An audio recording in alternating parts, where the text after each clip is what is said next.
Okay, let's dive right in. If you have a website, you need to know that the rules for getting found online have been completely thrown out the window. AI search is here, and the old playbook, well, it's officially obsolete.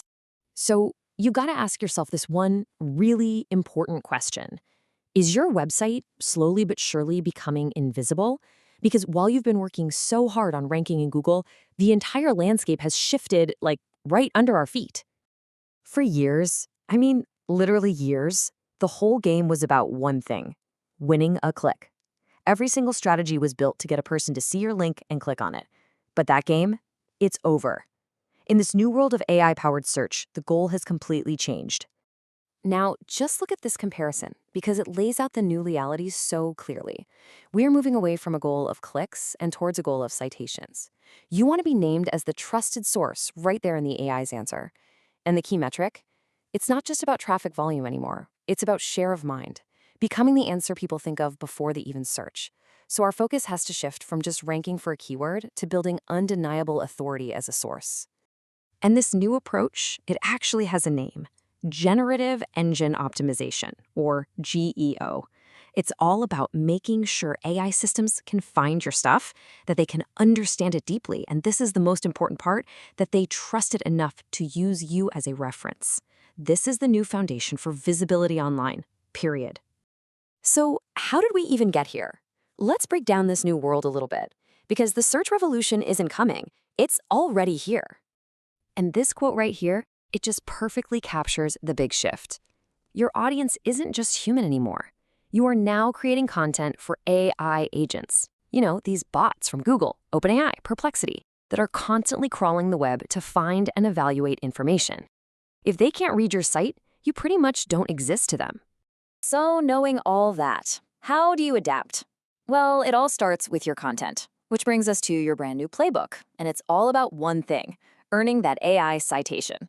The most crucial concept you need to burn into your brain is EEAT. That stands for experience, expertise, authoritativeness, and trustworthiness. You see, in an internet that's getting flooded with generic AI-written articles, proving real human experience is your #1 advantage. And AI can't fake lived experience, and that is exactly what search engines are rewarding now. Okay, here's your tactical checklist. First, you gotta prove you've actually done the thing you're talking about. Use original data, use case studies. Second, stop writing scattered blog posts. Build deep topic clusters. AI loves comprehensive knowledge from one place. Third, structure your pages with clean headings and direct, quotable answers. Fourth, go back and consolidate all those little fragmented posts into one massive, authoritative guide. And last but not least, keep it fresh. That little last updated date tells an AI your info is current and reliable.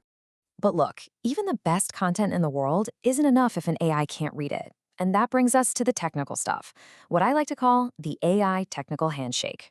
And it really is this simple. You have to make it incredibly easy for these machines to understand your site structure and your content. If there's any confusion, any friction, they're just going to move on, and you'll miss your shot at being the source. These right here, these are the new VIP guests you absolutely want visiting your website. You've got GPT Bot from OpenAI, Google Extended, which powers AI overviews, and Perplexity Bot. You have to make sure you are not blocking these crawlers. Blocking them is basically like putting up a giant close sign on your website for the future of search. So here are the 3 critical steps. First, go audit your robots.txt file. Think of it as your site's bouncer. You want to make sure you're not accidentally turning away your most important guests. Second, create a new file called lms.txt. This is like a VIP access map just for AI, pointing them straight to your best stuff. And third, implement schema markup. This is basically a cheat sheet that tells AI exactly what your page is about, which makes it way more likely they'll use your information accurately. Okay, so we've covered content and the technicals. The third and final pillar is your brand. Your brand has now become your ultimate competitive moat, your unique, defensible advantage in the age of AI. This is a massive, massive shift in thinking. You see, AI systems don't just look at your website anymore. They scan the entire internet, reviews, articles, forum discussions, you name it, to form an opinion about how trustworthy your brand is. Your reputation across the entire web is now a direct ranking factor for AI answers. So how do you build this brand moat? Well, you do it by earning mentions in trusted publications, by actively managing your online reviews, by making sure your message is consistent everywhere. And here's a big one: developing the personal brands of your in house experts. I mean, think about it. If your CTO writes a guest post for a major tech blog, that is a huge trust signal for an AI. Every little action contributes to a powerful brand reputation that AIs can see and reward. All right, I know we've covered a lot, but how do you actually put all of this into action? Let's bring it all home with your first 4 steps, a real playbook you can start working on today. Okay, here are your first 4 steps. 1. Go audit your AI visibility. Right now, ask ChatGPT and Google 10 of your most important customer questions and see who gets cited. Is it you? Is it your competitor? 2. Retrofit your best content. Take your top 3 pages and update them with direct answers and FAQ schema. 3. Fix that technical handshake. It's easy. Just check your robots.txt file and create a basic LMS.txt. 4, and this is key, shift your metrics. Start tracking how often you're cited by AI. This is your new measure of success. So the big takeaway here is really simple. This change isn't coming. It's already happened.